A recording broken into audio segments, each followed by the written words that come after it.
Praise the Lord. லேவியராகமம் முதல் அதிகாரம். கர்த்தர் ஆசரிப்பு கூடாரத்திலிருந்து மோசேயை கூப்பிட்டு அவனை நோக்கி, நீ இஸ்ரவேல் புத்திரரிடத்தில் சொல்ல வேண்டியது என்னவென்றால், உங்களில் ஒருவன் கர்த்தருக்கு பலி செலுத்த வந்தால் மாட்டு மந்தையிலாவது ஆட்டு மந்தையிலாவது ஒரு மிருகத்தை தெரிந்தெடுத்து பலி செலுத்த வேண்டும்.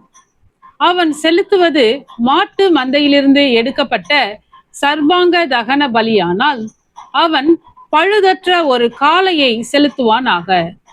கர்த்தருடைய சந்நிதியில் தான் அங்கீகரிக்கப்படும்படி அவன் அதை ஆசரிப்பு கூடார வாசலில் கொண்டு வந்து, அது தன் பாவ நிவிர்த்திக்கென்று அங்கீகரிக்கப்படும்படி தன் கையை அதன் தலையின் மேல் வைத்து கர்த்தருடைய சந்நிதியில் அந்த காளையை கொல்ல கடவன்.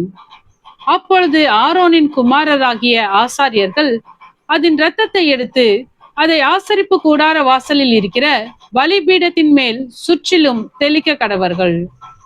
பின்பு அவன் அந்த சர்வாங்க தகன பலியை தோலுரித்து அதை சந்து சந்தாக துண்டிக்க கடவன். அப்பொழுது ஆசாரியனாகிய ஆரோனின் குமாரர் பலிபீடத்தின் மேல் அக்கினியை போட்டு அக்கினியின் மேல் கட்டைகளை அடுக்கி, அவன் குமாரராகிய ஆசாரியர்கள் துண்டங்களையும் தலையையும் கொழுப்பையும் பலிபீடத்தில் உள்ள அக்கினியில் இருக்கிற கட்டைகளின் மேல் அடுக்கி வைக்க கடவர்கள். அதன் குடல்களையும் தொடைகளையும் அவன் தண்ணீரினால் கழுவுவானாக. அவைகளை எல்லாம் ஆசாரியன் பலிபீடத்தின் மேல் சர்வாங்க தகன பலியாக தகனிக்க கடவன். இது கர்த்தருக்கு சுகந்த வாசனையான தகன பலி.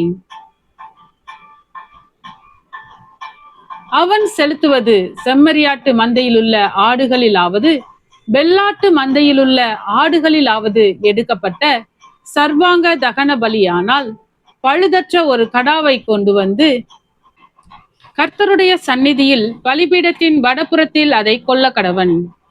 அப்பொழுது ஆரோனின் குமாரராகிய ஆசாரியர்கள் அதன் இரத்தத்தை பலிபீடத்தின் மேல் சுற்றிலும் தெளிக்க கடவர்கள்.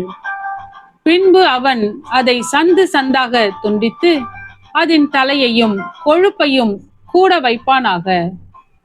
அவைகளை ஆசாரியன் பலிபீடத்தில் உள்ள அக்கினியில் இருக்கிற கட்டைகளின் மேல் அடுக்கி வைக்க கடவன்.